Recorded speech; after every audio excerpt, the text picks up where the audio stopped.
Galera, eletrostática é um ramo da eletricidade que nos ensina como as cargas elétricas estáticas funcionam. Para que a gente possa compreender a eletrostática, nós temos que entender como é que é o átomo. Para quem não sabe, átomo é o nome que a gente dá a uma estrutura básica que compõe o mundo que nós vivemos. Você é feito de átomos. E o átomo, ele tem duas estruturas. Quando representamos o átomo, representamos o átomo com duas estruturas. Uma estrutura chamada núcleo, onde geralmente nós temos dois tipos de partícula, os prótons e nêutrons. E além dessa estrutura chamada núcleo, nós temos uma outra estrutura muito maior, chamada eletrosfera.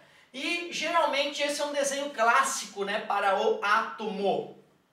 Eu sempre digo para os alunos que esse é um desenho muito bobinho para representar a realidade do átomo. Serve apenas para a gente discutir que existe então uma região grande do átomo comparativamente com o núcleo, que é a eletrosfera, onde estão os elétrons, partículas aparentemente fundamentais, aparentemente indivisíveis, que orbitam o núcleo atômico numa região muito estável, o que a gente chama de orbital. Ela fica lá num orbital, esse elétron.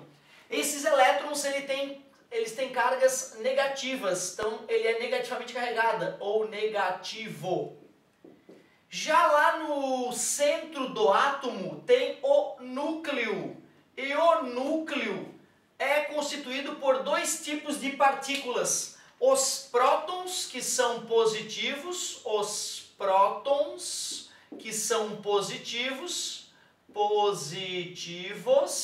e tem lá também no núcleo os nêutrons, que são negativos, nêutrons. Negativos não, cara? Eu sempre faço essa pegadinha com a galera na sala de aula e tu vê eu me distraindo até eu cair na minha própria pegadinha. Na sala de aula eu falo, galera, os prótons são Aí todo mundo fala positivos, e os nêutrons, todo mundo acaba falando negativo, e eu falo, não! Porque nêutron está dizendo eu sou neutro, beleza? Então é importante que o aluno lembre que o átomo, ele tem esse tipo de estrutura, eletrosfera, bem grande comparativamente com o núcleo, e núcleo pequenininho, minúsculo, onde tem prótons positivos e nêutrons, que são neutros.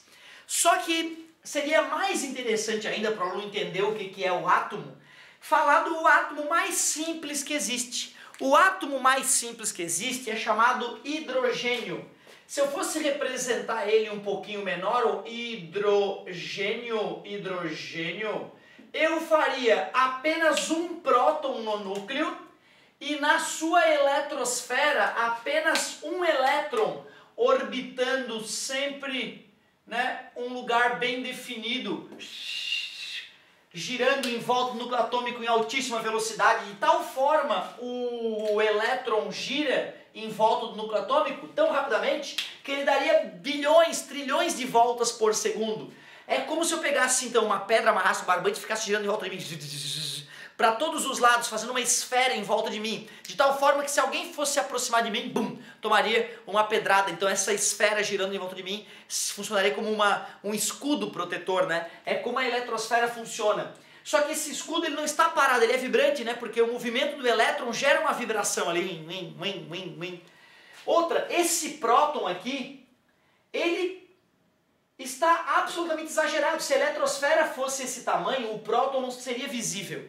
E se o próton tivesse esse tamanho, a eletrosfera não caberia no vídeo, de tão grande que ela seria, certo? Então, quando eu desenho um átomo de hidrogênio dessa maneira, eu já estou sendo simplista. Esse hidrogênio, que é o átomo mais simples que existe, ele é o mais comum também, é o elemento mais comum da natureza. No universo ele é o elemento mais comum. Existe um outro tipo de hidrogênio, um isótopo, que a gente chama isótopo porque tem o mesmo número de prótons. Só que ele é um hidrogênio diferente, ele é chamado de deutério. E também tem um outro tipo de hidrogênio ainda mais raro, que é o trítio. Esses hidrogênios, que têm 1 e 2 nêutrons, respectivamente, no núcleo atômico, chamados deutério e trítio, são hidrogênios radioativos e mais raros de a gente encontrar. Bom, quem é o segundo elemento da tabela periódica? O segundo elemento da tabela periódica e o segundo elemento mais simples que existe é o hélio. O hélio, ele é um elemento que, ao invés de ter um próton no núcleo, ele tem 2 prótons e 2 nêutrons. Ele tem 2 nêutrons. E quando nós vamos investigar a eletrosfera desse hélio, esse hélio, ele, em vez de um elétron, vai ter 2 elétrons. Vamos fingir que eu fotografei o elétron naquela posição, como se fosse possível. Na física moderna, veremos que não é possível. Bom, o hélio ficou menor, professor. Isso mesmo, porque como ele tem mais carga elétrica no núcleo, como veremos ao longo da eletrostática, ele vai atrair os seus elétrons com mais força e por isso que o hélio é o menor elemento da tabela periódica, certo? E depois do hélio, nós teríamos o lítio. Pô, peraí, cara, se o hidrogênio tem um próton e um elétron, se o hélio tem 2 prótons e 2 elétrons, adivinha o lítio? O lítio tem 3 prótons e 3 elétrons. Berílio, 4 e 4, e assim sucessivamente. O Mendeleev, né, o russo, nos ajudou com essa ideia fantástica chamada tabela periódica, onde nós organizamos todos os elementos, né, que a gente foi encontrando na natureza, certo? Então a tabela periódica é organizada em ordem crescente de número atômico, que na verdade é o número de prótons no núcleo. Só que isso o aluno vai assistir nas aulas de físico-química.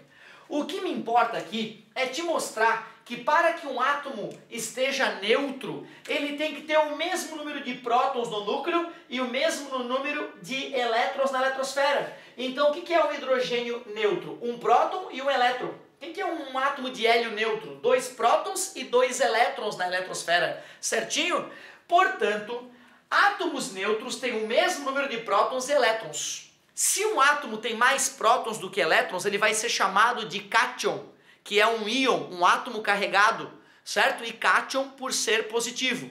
Se um átomo carregado, ou seja, um íon, tiver excesso de elétrons, ele vai ser chamado de ânion. Mas isso também já é um assunto que a gente fala mais na físico-química. O que me importa para finalizar essa nossa primeira aula falando dos átomos, que vai nos permitir compreender eletrostática, é falar que corpos neutros, não só átomos, mas corpos neutros, são aqueles que têm o mesmo número de prótons igual ao número de elétrons, são os corpos que estão neutros. O que são corpos? Corpos positivamente carregados, ou apenas corpos positivos. Corpos positivos são aqueles que têm maior número de prótons do que o número de elétrons. E adivinha, caro aluno, o que são os corpos? Os corpos negativos. São os corpos que têm o número de prótons menor do que o número de elétrons. Se eu digo isso, eu na verdade já estou revelando que a carga de um próton, a quantidade de carga de um próton, tem o mesmo módulo da quantidade de carga de um elétron, certo? Que nós vamos chamar de carga elementar, que tem o valor de 1,6 vezes 10 na menos 19 coulomb, certo? Então, carga elementar, que nós podemos chamar apenas de Ezinho para ficar mais prático, mais ou menos 1,6 vezes 10 na menos 19, aquele Czinho é coulomb, homenagem a um grande cientista dessa área. Carga elétrica elementar, carga elétrica elementar. O homem é tão doente, gente, que ele fez pesquisas que permitiram a ele chegar no valor da carga de um próton e da carga de um elétron. Vamos chamar, inclusive, para ficar bem completo, de quantidade de carga elétrica elementar. Alguns livros vão chamar de Q, de quantidade, QE, quantidade de carga elementar. Outros vão chamar apenas de Ezinho. Mais para o próton, menos para o elétron. Por isso que se o cara tem o mesmo número de prótons e elétrons, ele vai ter a mesma quantidade de carga positiva e negativa que acaba se neutralizando, acaba se anulando. Se o cara tem mais próton do que elétron, ele tem mais carga positiva do que negativa. Acaba sobrando cargas positivas no seu interior. Se eu tenho um corpo negativamente carregado, ele tem mais elétrons do que prótons, lógico. Então, se tiver 4 prótons e 4 elétrons, anula. Se eu tiver 5 prótons e 4 elétrons, 4 anula 4, sobra 1 elétron em excesso, o corpo está negativamente carregado. Uma das pegadinhas dessa parte da matéria é que o vestibular às vezes fala corpo neutro é aquele que não tem carga. Isso é uma mentira, porque até o corpo neutro tem carga, só que o mesmo número de carga positiva e de carga negativa que acaba se anulando. Um último comentário que eu poderia falar nessa aula é que quando os seres humanos inventaram máquinas chamadas aceleradores de partícula, eles conseguiram acelerar prótons e nêutrons e jogar uns contra os outros, fazendo com que prótons e nêutrons fossem partidos. E assim nós percebemos que prótons e nêutrons são constituídos de partículas mais elementares. Essas partículas são chamadas de quarks. No caso do próton, eu tenho 2 quarks do tipo up e um quark do tipo down. E no caso do nêutron, é o contrário, eu tenho 2 quarks do tipo down e um quark do tipo up. Então, quarks são as partículas que compõem os prótons e os nêutrons, só que são quarks de tipos diferentes. Para a aula não ficar muito longa, vamos deixar para uma outra aula a gente falar dos quarks e da composição dos prótons e nêutrons, beleza? Nessa aula nós vimos como é que é a estrutura do átomo rapidamente, átomo que em grego chama-se partícula indivisível, que hoje nós sabemos que dá para ser dividido. Falamos um pouquinho da organização da tabela periódica e dos elementos da tabela periódica mais simples e vimos o que são corpos neutros, positivamente carregados e negativamente carregados, além de falar da quantidade de carga elementar, que é a carga de um próton, que é a carga de um elétron. É isso aí, galerinha. Um beijão e até mais!